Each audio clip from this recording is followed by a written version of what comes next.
Good morning friends, welcome to the prelims booster session. आज का पहला टॉपिक है इंडियाज़ मैटरनल मोर्टेलिटी रेशियो।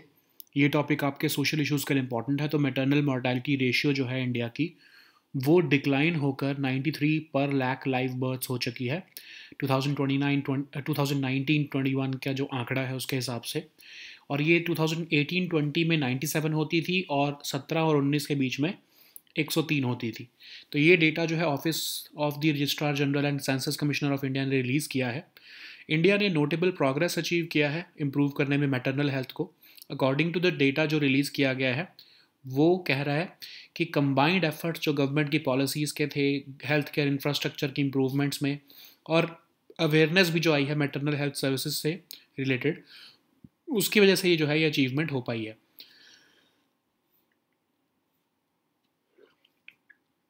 तो मैटरनल मोर्टेलिटी रेशियो एक क्रिटिकल इंडिकेटर होता है रिप्रोडक्टिव हेल्थ का of women in a country. इसको डिफाइन किया जाता है एक नंबर ऑफ मैटरनल डेथ्स पर 1 lakh live births during a specific time period. तो मैटरनल डेथ जो है उसको WHO कहता है कि अगर एक वुमेन जो है वो प्रेगनेंसी के टाइम पर या फिर with in 42 days of termination of pregnancy में डेड हो जाती है, तो उसको हम जो है वो मैटरनल डेथ मानेंगे।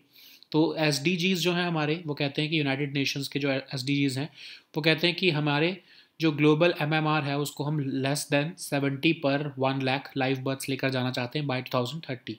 इंडिया का जो डिक्लाइनिंग ट्रेंड है वो दिखा रहा है कि हम ये टारगेट अचीव कर सकते हैं। तो अब ऐसा नहीं है कि सब कुछ अच्छा ही चल रहा है। बहुत सी ऐसी स्टेट्स हैं इंडिया में जो alarmingly high level of maternal deaths report कर रही हैं। जैसे मध्य प्रदेश में सबसे ज़्यादा जो है हाई लेवल ऑफ ये मैटरनल डेथ होती है, मैटरनल मोर्टेलिटी रेशियो है।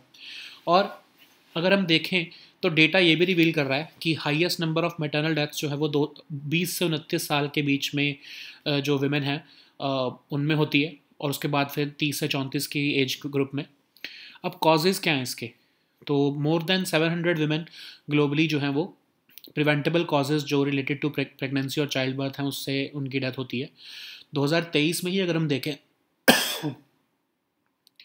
तो जो मैटरनल डेथ्स हैं वो लगभग हर 2 मिनट में वर्ल्ड वाइड हुई हैं। तो अगर हम की फैक्टर्स देखें तो कॉम्प्लिकेशंस जो प्रेगनेंसी के टाइम पर होते हैं, चाइल्ड बर्थ के टाइम पर होते हैं, unsafe abortions, lack of timely medical intervention, inadequate access to skilled health care professionals, इन सब की वजह से जो है ये डेथ होती है। लो और लोअर मिडिल इनकम कंट्रीज़ जो हैं इंक्लूडिंग इंडिया, वहाँ पर 90% ऑफ मैटरनल डेथ्स जो है हम ग्लोबली कह सकते हैं कि वहीं पर हो रही हैं। तो गवर्नमेंट ने बहुत से प्रोग्राम चलाए हैं, जैसे प्रधानमंत्री सुरक्षित मातृत्व अभियान, जननी सुरक्षा योजना, आयुष्मान भारत, पोषण अभियान। इन सब की वजह से जो है ये इम्प्रूवमेंट हमें देखने को मिल रही है। लेकिन फिर भी हाई मैटरनल मोर्टेलिटी रेशियो अभी भी इकोनॉमिकली वीकर स्टेट्स में एग्जिस्ट करती है। रूरल और रिमोट एरियाज जो है वहाँ पर अभी भी adequate access to emergency obstetric care नहीं है। अवेयरनेस भी जो है गवर्नमेंट स्कीम्स और मैटरनल हेल्थ केयर सर्विसेज के बारे में, वो भी अभी भी कम है, खासकर मार्जिनलाइज्ड कम्युनिटीज़ में। नेक्स्ट हम टॉपिक देखते हैं working of air defence systems. ये टॉपिक आपके सिक्योरिटी के लिए इंपॉर्टेंट है। तो इंडिया ने बहुत सारे पाकिस्तानी अटैक्स को थ्वाट किया है, जो कि जिसमें कि हमने पाकिस्तान के एयर डिफेंस सिस्टम्स को भी टारगेट किया है, और लाहौर के एयर डिफेंस सिस्टम को तो हमने न्यूट्रलाइज भी कर दिया है। तो ये जो है पाकिस्तान ने जो हमारे को अटैक किया है उसके रिस्पॉन्स में है ये। तो मेन गोल जो होता है एयर डिफेंस सिस्टम का, वो होता है कि कोई भी एरियल थ्रेट जैसे कि एनिमी फाइटर एयरक्राफ्ट, ड्रोन्स या मिसाइल्स जो अगर आ रहे हैं उनको न्यूट्रलाइज करें। तो एक इफेक्टिव सिस्टम जो होता है वो इंटीग्रेट करता है रडार्स को, कंट्रोल सेंटर्स को, डिफेंसिव एयर फाइटर एयरक्राफ्ट को, ground based missiles, artillery units और इलेक्ट्रॉनिक वॉरफेयर टूल्स। ये सब जो है आपके एयर डिफेंस सिस्टम का ही पार्ट होते हैं। तो रडार्स जो होते हैं वो आइडेंटिफाई करते हैं इनकमिंग थ्रेट्स को। अब वो करते क्या हैं कि इलेक्ट्रोमैग्नेटिक वेव्स को रिलीज़ करते हैं या एमिट करते हैं। जब कोई भी एयरक्राफ्ट या जो है कोई फ्लाइंग ऑब्जेक्ट आता है, वो उससे बाउंस होकर वापस आ जाते हैं रिसीवर्स पर। उससे पता लगता है कि कितने डिस्टेंस पर हैं, कितनी स्पीड से आ रहे हैं और कौन से टाइप का जो है वो UAV आ रहा है। ठीक है, तो जब डिटेक्ट हो जाता है तो थ्रेट्स को कॉन्टिन्यूसली ट्रैक किया जाता है रडार और बाकी के सेंसर से। इससे हम मल्टीपल थ्रेट्स को रियल टाइम पे जो है वो मैनेज कर पाते हैं। और अवॉइड कर पाते हैं फ्रेंडली फायर। तो थ्रेट के नेचर के ऊपर जो है डिपेंड करता है कि एयर डिफेंस सिस्टम क्या चीज़ लॉन्च करेगा उसको न्यूट्रलाइज करने के लिए। तो अब ये तीनों सिस्टम जो होते हैं, कमांड कंट्रोल कम्युनिकेशन, तीनों ही एसेंशियल होते हैं। तो क्विक और एक्यूरेट डिसीजन मेकिंग, कोऑर्डिनेशन और एग्जीक्यूशन जो है ड्यूरिंग एंगेजमेंट ज़रूरत होती है। तो अगर हम देखें मेथड्स जो है इंटरसेप्शन के एयर डिफेंस सिस्टम में, तो पहला तो होता है कि पर्पज़ क्या है। तो एंगेज और न्यूट्रलाइज करना एनिमी एयरक्राफ्ट को। फीचर्स हम देखते हैं अगर, तो जैसे कैनन्स हैं, रॉकेट्स हैं, विजुअल या बियॉन्ड विजुअल रेंज मिसाइल्स हैं, इलेक्ट्रॉनिक वॉरफेयर सिस्टम्स हैं। फिर capabilities, fast scramble, rapid climb, agile combat होता है, ठीक है, तो फाइटर एयरक्राफ्ट्स में। तो अगर हम सरफेस टू एयर मिसाइल्स में देखें तो प्राइमरी वेपन मोस्टली होता है ये मॉडर्न एयर डिफेंस सिस्टम्स का। तो चाहे वो लॉन्ग रेंज हो, हैवी लॉन्ग रेंज हो, शॉर्ट रेंज हो। फिर एंटी एयरक्राफ्ट आर्टिलरी भी यूज़ की जाती है, वो एक सेकेंडरी होती है, बट आजकल इसको भी यूज़ किया जाता है एक वैल्यूएबल लो ऑल्टीट्यूड थ्रेट्स को जो है के अगेंस्ट काम करने में ये हेल्पफुल रहती है। तो 1000 राउंड इसमें पर मिनट फायर किए जाते हैं, इसके थ्रू न्यूट्रलाइज कर देती है जो है ये थ्रेट्स को। अब इलेक्ट्रॉनिक वॉरफेयर भी होता है, मतलब आप बिना फिजिकल डिस्ट्रक्शन के सिर्फ उसके इलेक्ट्रोमैग्नेटिक स्पेक्ट्रम को मैनिपुलेट करके उस थ्रेट को आप डिस्ट्रॉय करो। जैसे आप उसके एनिमी रडार को आप जैम कर दो, या उसके मिसाइल या ड्रोन को डिसरप्ट करो, उसकी गाइडेंस को, ठीक है। तो उससे कन्फ्यूजन क्रिएट होती है, मिसगाइड हो जाते हैं इनकमिंग थ्रेट्स, और उनकी इफेक्टिवनेस कम हो जाती है। तो इंडियन एयरफोर्स ने जो है काउंटर अनमैन्ड एरियल सिस्टम्स जो है उनका यूज़ किया, और आईएएफ ने जैम कर दिया, स्पूफिंग टेक्निक्स का यूज़ किया मिसलीड और न्यूट्रलाइज करने के लिए यूएवीज को। तो काउंटर यूएएस सिस्टम्स जो है वो एक की पार्ट है हमारे इंडिया की लेयर्ड एयर डिफेंस स्ट्रेटजी का। तो जो इंडिया ने अटैक किया उसमें हरोप ड्रोन्स का इस्तेमाल किया गया, जिनको हम हरोप लॉइटरिंग म्यूनिशंस भी कहते हैं, जो इसराइल ने बनाए हैं, और इसको ऑपरेशन में यूज़ किया गया। अब होता क्या है, ये एक एरिया के ऊपर लॉइटर करते रहते हैं वहाँ पर क्रैश होने से पहले। इनको हम सुसाइड ड्रोन्स या कामिकाजे ड्रोन्स भी कहते हैं। ये इक्विप्ड होते हैं नोज माउंटेड कैमराज से, ताकि टारगेट की सिलेक्शन हो सके। ऑटोनॉमस और ऑपरेटर असिस्टेड प्रिसीजन स्ट्राइक्स दोनों कर सकते हैं ये, ठीक है। तो इजराइली ओरिजिन है इसका, कंबाइन करता है ये यूएवी और मिसाइल दोनों के फीचर्स को। एंड्योरेंस इसका लगभग 9 घंटे का है, और लगभग 360 डिग्री की इसकी अटैक कैपेबिलिटी है। नेक्स्ट हम टॉपिक देखते हैं इंडो पैसिफिक लॉजिस्टिक्स नेटवर्क। ये टॉपिक आपके इंटरनेशनल रिलेशंस के लिए इंपॉर्टेंट है। तो क्वाड पार्टनर्स जो है उन्होंने Asia Pacific centre for security studies Honolulu हवाई में एक टेबल टॉप एक्सरसाइज की है लॉन्च करने के लिए इंडो पैसिफिक लॉजिस्टिक्स नेटवर्क, जो कि क्वाड का के अंदर आएगा। तो एक पायलट प्रोजेक्ट जो है इसका ऑलरेडी सितंबर 2024 में लॉन्च किया गया था। ये इनेबल करता है क्वाड पार्टनर्स को कि वो शेयर्ड लॉजिस्टिक्स कैपेबिलिटीज़ जो हैं वो इंडो पैसिफिक रीजन में सपोर्ट करने के लिए सिविलियन रिस्पांस को नेचुरल डिजास्टर्स में वो जो है लीवरेज कर सकें। तो Indo Pacific partnership for maritime domain awareness के साथ अगर हम इसको देखें तो ये क्वाड की कमिटमेंट दिखाता है एक फ्री और ओपन इंडो पैसिफिक के लिए। तो क्वाड तो आपको पता है, जिसमें यूएस, ऑस्ट्रेलिया, इंडिया और जापान आते हैं। 2004 के सुनामी में जब ये इकट्ठे हुए थे तब से ये बात चल रही थी इसको लॉन्च करने की। और 2021 से जो है अगर हम देखें तो जो चारों कंट्रीज़ हैं वो एनुअली मीट करती हैं। और ये कोलिशन का जो है एम ये भी है कि अल्टरनेटिव डेट्स फाइनेंसिंग दी जाए उन कंट्रीज़ को जो इंडो पैसिफिक रीजन में होती हैं। ओके, नेक्स्ट हम टॉपिक देखते हैं आईएनएस विक्रांत। टॉपिक सिक्योरिटी के लिए इंपॉर्टेंट है। तो इंडियन नेवी ने अपनी most formidable naval asset INS Vikrant को अरेबियन सी में डिप्लॉय कर दिया है। इंडिया का फर्स्ट इंडिजिनसली डिजाइंड और मैन्युफैक्चर्ड एयरक्राफ्ट कैरियर है। ये शिप जो है डिज़ाइन किया गया है in house by Indian navy's warship design bureau, और इसको कंस्ट्रक्ट किया गया है बाय मैसर्स कोचिन शिपयार्ड लिमिटेड। इसको कमीशन किया गया था इंडियन नेवी में 2022 में। इसकी ओवरऑल इंडिजिनस कंटेंट लगभग 76% है। इंडिया ने जो है इसके साथ एलीट ग्रुप ऑफ नेशंस को ज्वाइन किया, जैसे यूएस, रशिया, फ्रांस, यूके और चाइना, जो केपेबल हैं डिज़ाइन और कंस्ट्रक्ट करने के लिए एयरक्राफ्ट कैरियर्स को। तो एंड्योरेंस इसका 8600 माइल्स है। केपेबल है ये फंक्शन करने के लिए independently for up to 45 days at sea, और केपेबल है ये ऑपरेट करने के लिए 30 एयरक्राफ्ट को अपने ही जो है सरफेस पर। ओके, नेक्स्ट हम टॉपिक देखते हैं थैलेसीमिया। ये टॉपिक आपके सोशल इश्यूज़ के लिए इंपॉर्टेंट है। तो वर्ल्ड थैलेसीमिया डे जो है वो हर 8 मई को ऑब्जर्व किया जाता है। तो थैलेसीमिया क्या है? एक इनहेरिटेड ब्लड डिसऑर्डर जो कॉज करता है कि बॉडी में हीमोग्लोबिन जो है वो कम होता है। तो जब हीमोग्लोबिन कम होता है, रेड ब्लड सेल्स कम होते हैं, तो अनीमिया जैसी कंडीशन हो जाती है। मतलब आप थके रहते हो, वीक फील करते हो या टायर्ड रहते हो। तो थैलेसीमिया जो है वो एक इनहेरिटेड जीन म्यूटेशन की वजह से होता है। तो कौन से टाइप का थैलेसीमिया है डिपेंड करता है कि कौन सी जीन म्यूटेशन जो है इनहेरिट की गई है। थैलेसीमिया की वजह से माइल्ड या सिवियर एनीमिया हो सकता है, और अगर बहुत ही ज़्यादा प्रॉब्लम्स हो जाएं तो ट्रबल ब्रीदिंग होगी, कोल्ड फील होगा, पेल स्किन होगी, डिजीनेस होगा, फैटीग होगा। तो ब्लड ट्रांसफ्यूजन्स की जाती हैं इसके लिए, लेकिन जो परमानेंट क्योर है वो यही है कि स्टेम सेल या बोन मैरो ट्रांसप्लांट किया जाए। नेक्स्ट हम टॉपिक देखते हैं कोल गैसिफिकेशन। ये टॉपिक साइंस एंड टेक के लिए इंपॉर्टेंट है। तो मिनिस्ट्री ऑफ कोल ने coal gasification plant development and production agreement sign किया है सिलेक्टेड एप्लीकेंट्स के साथ। कोल गैसिफिकेशन क्या होता है? एक थर्मोकेमिकल प्रोसेस जिसमें आप कोल को सिन गैस में कन्वर्ट कर देते हो, जिसमें कि carbon monoxide, hydrogen, carbon dioxide, methane और वाटर वेपर आते हैं। तो कोल को एक हाई टेम्परेचर्स पर लेकर जाया जाता है और फिर एक कंट्रोल्ड अमाउंट ऑफ ऑक्सीजन और स्टीम में, तो उसकी वजह से जो है सिन गैस प्रोड्यूस होती है। तो कोल को पहले तो आप पाउडर की तरह फॉर्म में क्रश कर लेते हो, फिर लिमिटेड ऑक्सीजन या एयर के साथ, स्टीम के साथ, जो उसको एक रिएक्टर में फीड किया जाता है। फिर कोल जो है ब्रेक डाउन होकर सिन गैस में बन जाता है। ठीक है। नेक्स्ट हम टॉपिक देखते हैं determination of cost of production regulations 2025।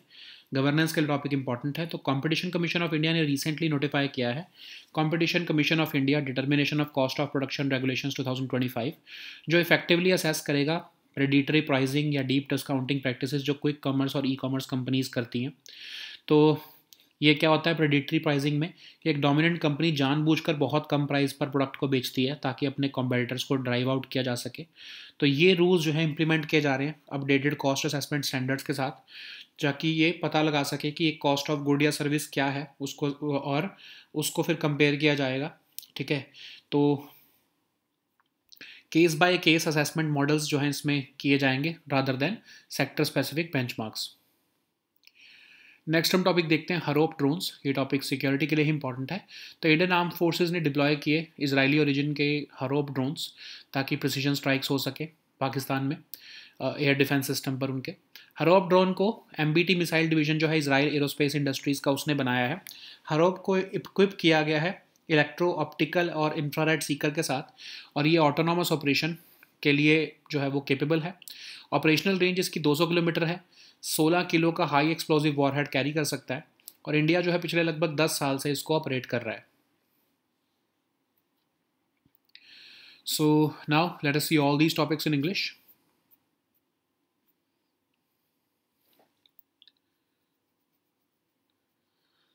So the first topic is India's maternal mortality ratio. This topic is important for your social issues. So maternal mortality ratio in India has declined to 93 per lakh live births in 2019 and 2021 period, from 97 and 103 in 2018 and 2017 onwards. So this data has been released by Office of Registrar General and Census Commissioner of India. So India has made a notable progress in improving maternal health. And according to this data released by Office of Registrar General and Census Commissioner of India, we have made these efforts like in the form of government policies, healthcare infrastructure improvements, and increased awareness of maternal health services, due to which we have been able to achieve this feat. So what is maternal mortality ratio? It is defined as the number of maternal deaths per 1 lakh live births during a specific time period. And maternal deaths is classified by the WHO as the death of a woman during pregnancy or within 42 days of the termination of pregnancy. And the SDGs of UN want to reduce this global MMR to less than 70 per 1 lakh live births by 2030.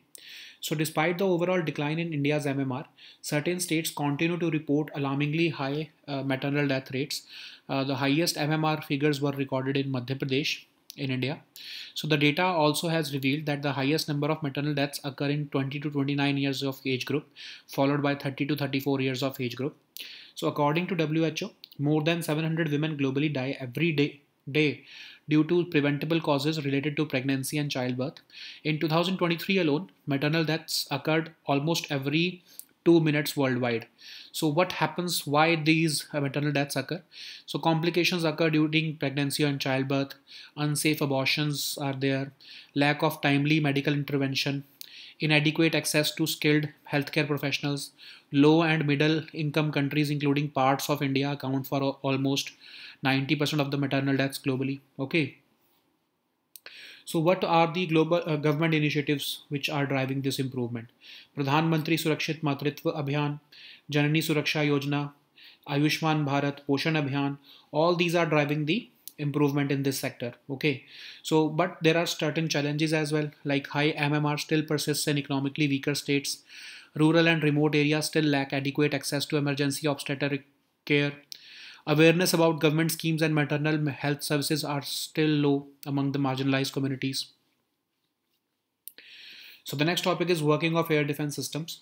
This topic is important for your security section. So India has thwarted Pakistani attacks, targeted multiple Pakistani air defense systems, and even neutralized one in Lahore. Okay, so what are air defense systems? So main goal of an air defense system is to eliminate aerial threats like enemy fighter aircrafts, drones and missiles. So any effective system integrates radars, control centers, defensive fighter aircraft, ground-based missiles and artillery units, and even electronic warfare tools. So the key operations of air defense include radars, which identify the incoming threats by emitting electromagnetic waves which bounce off objects like aircraft and return to receivers. So after that, tracking is done so as to continuously track the threat using radar and other sensors. So this process helps manage multiple threats in real time and avoids the friendly fire. Based on the threat's nature, air defense systems launch appropriate countermeasures to neutralize it.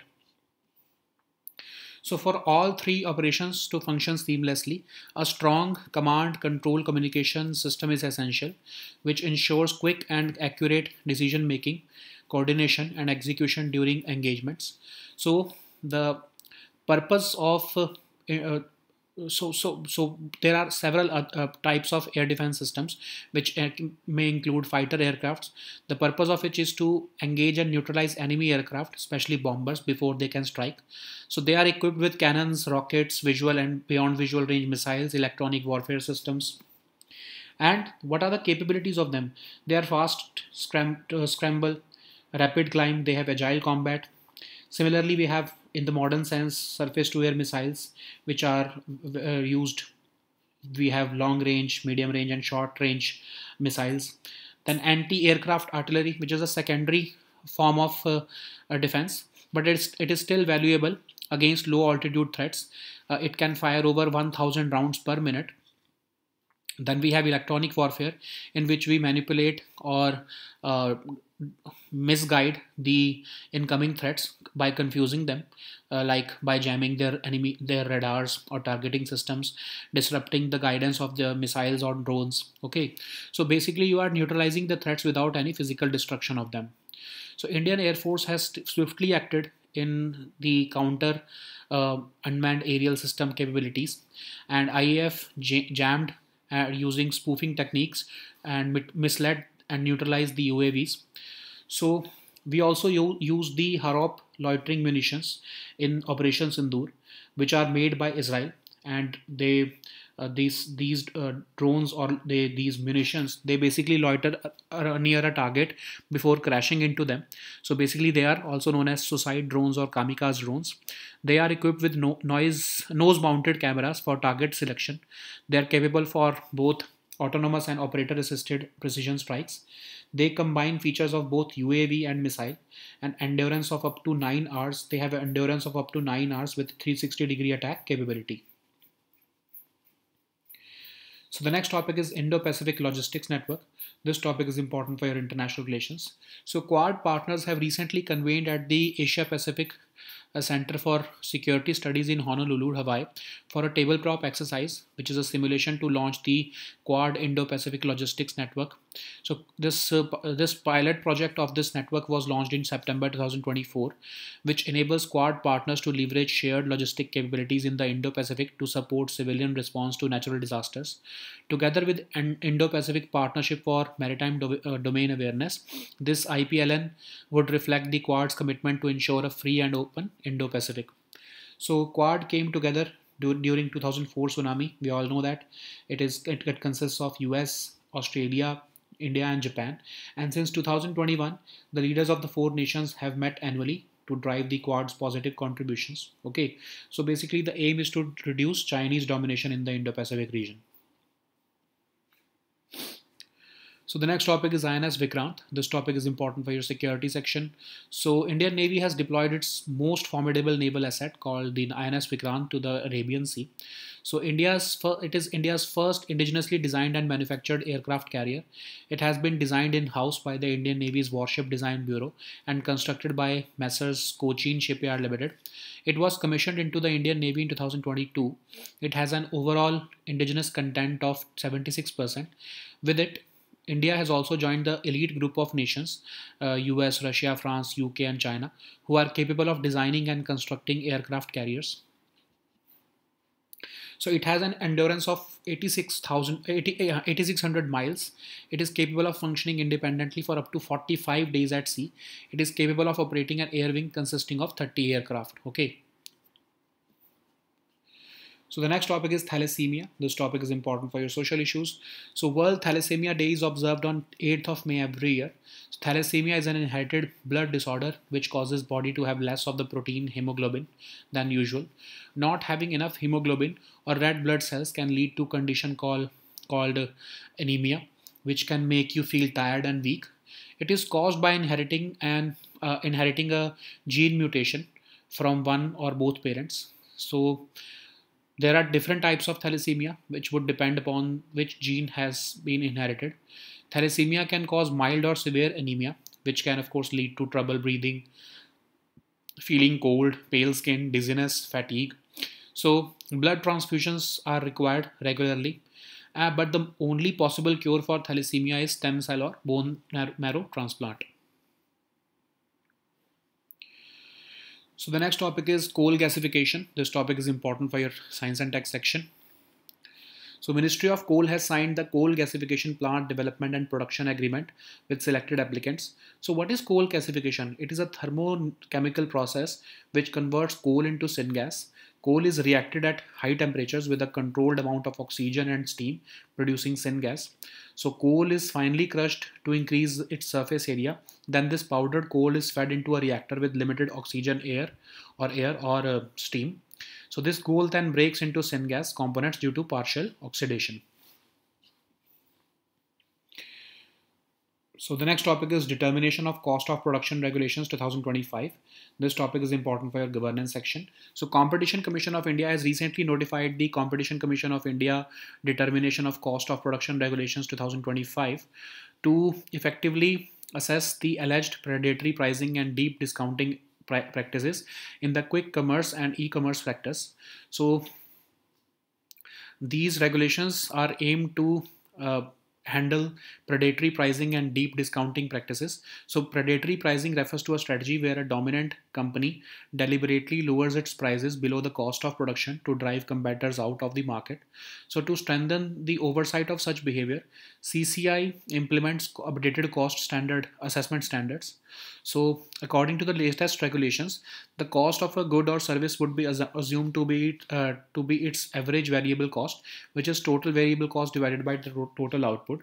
So basically these new regulations are shifting from sector specific benchmarks to a case by case assessment model. So the next topic is Harop drones. This topic is important for your security section. So Indian Armed Forces have recently deployed Israeli origin Harop drones to carry out precision strikes in Operation Sindoor. So Harop drone is developed by MBT Missiles Division of the Israel Aerospace Industries. It is equipped with an electro, optical and infrared seeker to detect, track and engage static or mobile threats. It is capable of autonomous operation with human oversight. So it has an operational range of 200 kilometers. 16 kilograms of high explosive warhead can be taken, and India is a known operator of the Harop drone for over a decade. Okay, so these were our topics for today. We'll meet next time on Monday now with new topics. Until then, goodbye and take care.